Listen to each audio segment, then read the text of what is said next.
ഒരു ചോദ്യമില്ല. നിങ്ങൾക്ക് കിട്ടിയല്ലോ, തന്നല്ലോ നേരത്തെ. ദേശാഭിമാനിക്ക് നന്നായിട്ട് തന്നല്ലോ. ഇനിയും ചോദിച്ചു മേടിക്കല്ലേ എൻ്റെ നിന്ന്. വേറെയും ദേശാഭിമാനി എൻ്റെ അടുത്ത് 2025. ആ വേറെ പറ. ഇതെങ്ങനെ വന്നു ഈ വാർത്ത? എവിടെ നിന്ന് കിട്ടി ഈ സോഴ്സ്? ദേശാഭിമാനി പത്രത്തിൽ എവിടെ നിന്നാണ് ഈ സോഴ്സ് കിട്ടിയത്? 5-ാം തീയതി MSc വരും. എന്നിട്ട് അതിൽ വേറെ വാർത്ത കൂടിയുണ്ട്. LDF സർക്കാർ സംഘടിപ്പിച്ച വിഴിഞ്ഞം കോൺക്ലേവിൽ MSc കമ്പനിയിലെ പ്രമുഖർ പങ്കെടുത്തിരുന്നു. ഇത് 2025 MSc കമ്പനി നടത്തി LDF സർക്കാർ സംഘടിപ്പിച്ച വിഴിഞ്ഞം കോൺക്ലേവിൽ MSc കമ്പനിയിലെ പ്രമുഖർ പങ്കെടുത്തിരുന്നു. ഇനി ജൂലൈ 1-ാം തീയതിയിലത്തെ വാർത്ത നിങ്ങളെല്ലാം വാർത്ത കൊടുത്ത ദിവസത്തെ ദേശാഭിമാനിയുടെ വാർത്ത. വിഴിഞ്ഞത്ത് 13,000 കോടി രൂപയുടെ നിക്ഷേപം. MSc ഗ്രൂപ്പ് 49% ഓഹരി എടുക്കും. അടുത്ത വാചകം കേട്ടോളണം. LDF സർക്കാരിന്റെ ദീർഘവീക്ഷണത്തിന്റെ വിജയമാണ് വിദേശ നിക്ഷേപം. ഞാൻ എന്താ മറുപടി പറയേണ്ടത്? എന്നിട്ട് പിന്നെ അങ്ങോട്ട് മാറിയിട്ട് ഇത് കടൽ കൊള്ള, സതീശൻ, അദാനി, എന്താണ് കേരളത്തിൽ നടക്കുന്നത്? എന്താ കേരളത്തിൽ നടക്കുന്നത്? ഞങ്ങൾ തീരുമാനിച്ചിട്ടുണ്ട്. മനസ്സിലായല്ല? ഞാനിത് കുറെ ദിവസം ആസ്വദിക്കരുത്. സതീശൻ മൗനമാണ്. ഈ നിശബ്ദതയ്ക്ക് എന്തോ അർത്ഥമുണ്ട്. എന്തൊക്കെയായിരുന്നു ഈ ഓഹരി കൈമാറ്റത്തിൽ അദ്ദേഹത്തിന് പങ്കുണ്ട്. എനിക്ക് കിട്ടിയ കമ്മീഷൻ വരെ പറഞ്ഞു ഒരു മാധ്യമം. 13,000 കോടിയുടെ കണക്കാക്കിയിട്ട് 2% കണക്കാക്കിയിട്ട് എനിക്ക് അവര് സെബിക്ക് കത്തയച്ചു. അപ്പൊ ഞങ്ങൾ അന്ന് വൈകുന്നേരം തന്നെ കത്തയച്ചെന്ന് അറിഞ്ഞാണ് ഇത് ഗവൺമെന്റിന്റെ മുൻകൂർ അനുമതി തേടിയിട്ടുള്ള കാര്യമാണ്. അതുകൊണ്ട് ഞങ്ങളുടെ അസംതൃപ്തി അവരെ അറിയിച്ചു. അപ്പൊ തന്നെ അവർ പ്രയോർ അപ്രൂവലിലെ കത്ത് തന്നു. ഇനി ഞാൻ നിങ്ങളോട് ഒരു കാര്യം കൂടി പറയാം. ഈ കൺസെഷൻ എഗ്രിമെന്റിൽ ഇപ്പൊ പറഞ്ഞല്ലോ മോണോപോളി വരും. ഈ കൺസെഷൻ എഗ്രിമെന്റ് പോലും ഒന്ന് വായിച്ചു നോക്കാതെയാണ് പ്രതിപക്ഷ നേതാവ് നിയമസഭയിൽ പ്രസംഗിച്ചത്. MSc കമ്പനിക്ക് കൊടുത്താൽ MSc കമ്പനിയുടെ മോണോപോളി വരും. കോമൺ യൂസർ ഫെസിലിറ്റി ഇല്ലാതാവും. അവിടെ വേറെ ആർക്കും അവിടെ കയറാൻ പറ്റില്ല എന്ന് പറഞ്ഞു. ഞാൻ ആ ഉമ്മൻചാണ്ടിക്കും K ബാബുവിനൊരു സലാം കൂടി കൊടുക്കുകയാണ്, ഒരു സെല്യൂട്ട്. അവരെ ആ കൺസെഷൻ എഗ്രിമെന്റിൽ എഴുതി വെച്ചിട്ടുണ്ട്. ഒരു കോമൺ യൂസർ ഫെസിലിറ്റി ഇല്ലാതാക്കിയ ഗവൺമെന്റ് ഇടപെടാൻ പറ്റും. 581 എഴുതി വെച്ചിട്ടുണ്ട്. കോമൺ യൂസർ ഫെസിലിറ്റി വേണം. ഒരാളുടെ മോണോപോളി അവിടെ പറ്റില്ല എന്ന്.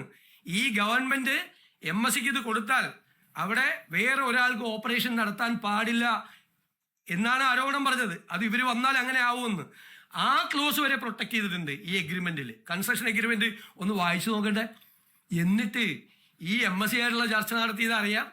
അവർ വന്നാൽ ഈ LDF ഗവൺമെന്റിന്റെ ഒരു ദീർഘകാലമായിട്ടുള്ള ഒരു ഇതാണ്, അവരുടെ വിഷനാണ് MSc വരുന്നത്. ഇതെല്ലാം പറഞ്ഞിട്ട് 24 മണിക്കൂറൊക്കെ മാറ്റി പറഞ്ഞിട്ട് എൻ്റെ നേരെ വിരൽ ചൂണ്ടിയാൽ, ഞാൻ പറയാറുണ്ടല്ല, ബാക്കി 4 പേരിലും സ്വന്തം നെഞ്ചത്തോട്ടാണ് എന്ന് പറഞ്ഞത്. ക്ലിയർ ആയല്ലോ? ആർക്കെങ്കിലും സംശയം ഉണ്ടോ? ഇനി പറഞ്ഞോ ഏത് സംശയം ചോദിച്ചോളാം. ഒരു കരാർ ലംഘനം ഉണ്ടായിട്ടില്ലല്ലോ. കരാർ ലംഘനം ഓഹരി കൈമാറ്റം നടത്തിയാൽ കരാർ ലംഘനമാണ്. അല്ല, ചോദിച്ചോ. ഓഹരി കൈമാറ്റം നടത്തിയിട്ടില്ലെന്ന്. ഇതാണ് സംഭവം. ദേശാഭിമാനിയാണ്.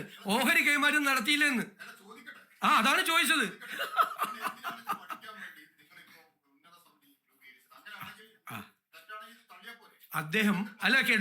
അദ്ദേഹം ഇതുവരെ വിചാരിച്ചിരുന്നത് ഓഹരി കൈമാറ്റം നടന്നു എന്നാണ്. എന്നോടാണ് ചോദ്യം. ഓഹരി കൈമാറ്റം നടന്നില്ല സ്നേഹിത, നടന്നില്ല. നടക്കണമെങ്കിൽ ഒരുപാട് പ്രോസസ് ഉണ്ട്. അത് മിനിസ്ട്രി ഓഫ് ഹോം അഫയേഴ്സിൽ പോകണം. ഒന്ന്, നാഷണൽ സെക്യൂരിറ്റി സ്ട്രാറ്റജിക് പോയിന്റ് ആണിത്. അതവർ പരിശോധിക്കണം. മിനിസ്ട്രി ഓഫ് ഷിപ്പിങ്ങിൽ പോകണം. അവരുടെ ഇത് കിട്ടണം. ഇതെല്ലാം പരിശോധിച്ചിട്ട് വേണം. ഞങ്ങളുടെ മുമ്പിലുള്ള എന്താണ് കാര്യം?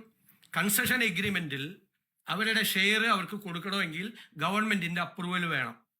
ഞങ്ങൾ എന്തിനാണ് അപ്രൂവൽ കൊടുക്കില്ല എന്ന് ഞങ്ങൾ തീരുമാനിക്കാൻ പാടില്ലല്ലോ.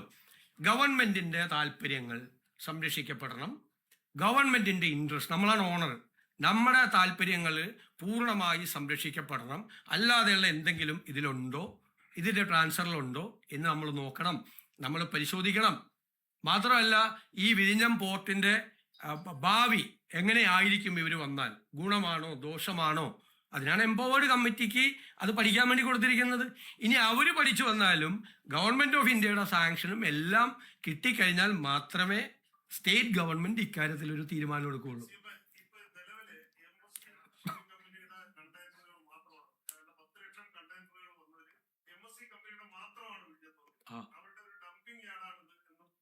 അല്ലല്ല, അവര് ലോകത്തിലെ ഏറ്റവും, ഞങ്ങൾ പരിശോധിച്ചു, ലോകത്തിലെ ഏറ്റവും വലിയ ഷിപ്പിംഗ് കമ്പനികളിൽ ഒന്നാണ്. അവർ ശ്രീലങ്കയിൽ ഓപ്പറേറ്റ് ചെയ്യുന്നുണ്ട്. അവർ കൊളംബോ എയർപോർട്ട് ഞങ്ങളുടെ കാലത്തല്ലല്ലോ, ആ കഴിഞ്ഞ ഗവൺമെന്റിന്റെ കാലത്ത് 99% ഷിപ്പും അവരുടെയാണ് അടുത്തിരിക്കുന്നത്, MSC കമ്പനിയുടെയാണ്. ഇപ്പൊ ഞങ്ങൾ വന്നിട്ട് MSC കമ്പനിയുടെ ഷിപ്പ് ഇനി എടുക്കാൻ പാടില്ല എന്ന് തീരുമാനം എടുക്കാവോ? നിങ്ങളൊന്ന് ആലോചിക്ക്. നിങ്ങൾ വാർത്ത കൊടുത്തവരൊക്കെ കൂടി ഒന്ന് ആലോചിക്ക്. ഇപ്പൊ മനസ്സിലായില്ലേ ഓഹരി കൈമാറ്റം നടത്തിയെന്ന് വിചാരിച്ചിട്ടാണ് ഇത് മുഴുവൻ ചെയ്തത്. ഒരു ചോദ്യമില്ല, നിങ്ങൾക്ക് കിട്ടിയല്ലോ, തന്നല്ലോ, നേരത്തെ ദേശാഭിമാനിക്ക് നന്നായിട്ട് തന്നല്ലോ, ഇനിയും ചോദിച്ചു മേടിക്കല്ലേ എൻ്റെ കയ്യിൽ നിന്ന്. വേറെയും ദേശാഭിമാനി എൻ്റെ അടുത്ത് 2025. വേറെ പറ.